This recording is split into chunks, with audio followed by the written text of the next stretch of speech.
ابو سفیان کو کیسر روم نے ہرقل نے اپنے دربار میں کھڑا کر کے کہا، ابو سفیان ابھی کلمہ نہیں پڑھتے تھے، تمہارا کوئی رشتہ ہے نبی پاک سے جنہوں نے مجھے بھی خط لکھا ہے کہ مسلمان ہو جاؤ؟ کہنے لگے ہاں میں چچا ہوں رشتے میں۔ کہا وہ کیسے ہیں پیغمبر؟ تو ابو سفیان کہتے ہیں چونکہ میں مخالف تھا، میں نے وہ ساری باتیں کی جو ہم ان کے خلاف کرتے تھے۔ اس نے آخری بات پوچھی، اس نے کہا ابو سفیان یہ بتا کہ وہ جنہوں نے اعلان نبوت کیا ہے کیا کبھی انہوں نے جھوٹ بھی بولا ہے؟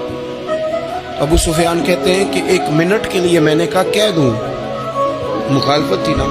تو پھر میں نے سوچا یہ تو عرب کی وزاداری کے خلاف ہے، عرب میں سے تو کوئی جھوٹ بولنا پسند ہی نہیں کرتا، اور پھر میں اگر حضور کو معاذ اللہ جادوگر شاعر کہوں گا تو شاید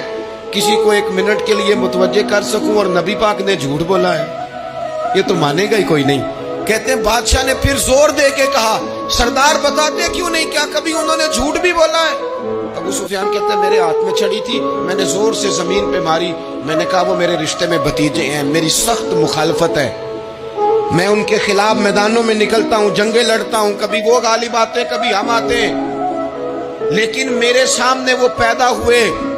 میں نے ماں کی گود میں بھی دیکھا، دادا کے کندھوں میں بھی دیکھا، چچا کے گھر میں بھی دیکھا،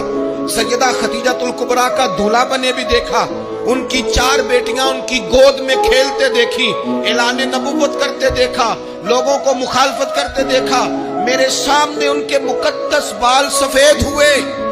میرا اختلاف اپنی جگہ، پر بادشاہ میں قسم اٹھا کے کہہ سکتا ہوں اس محبوب کی زبان سے جب بھی نکلا ہے حق اور سچ نکلا ہے۔ اسیر دشمن کی چاہ میں بھی، وہ مخالفوں کی نگاہ میں بھی امی ہے، صادق ہے، معتبر ہے، میرا پیغمبر عظیم تر ہے، میرا پیغمبر عظیم تر ہے، میرا پیغمبر عظیم تر ہے۔ جھوٹ نہیں کبھی حضور نے بولا۔ کہتے ہیں میں نے جواب دیا تو سناٹا چھا گیا سارے دربار میں، کتنے اس نے سوال پوچھے، گھنٹوں بات ہوتی، سناٹا چھا گیا۔ اور پھر بادشاہ نے اپنا پرنا اٹھایا، چادر اٹھائی، کندھے پہ رکھی اور جانے لگا، تو میں نے پیچھے سے پلٹ کے کہا بادشاہ اتنے تو نے سوال کیے، اتنے میں نے جواب دیے، رزلٹ کا بھی تو اعلان کرنا، نتیجہ بھی تو دینا، کیا نکلا؟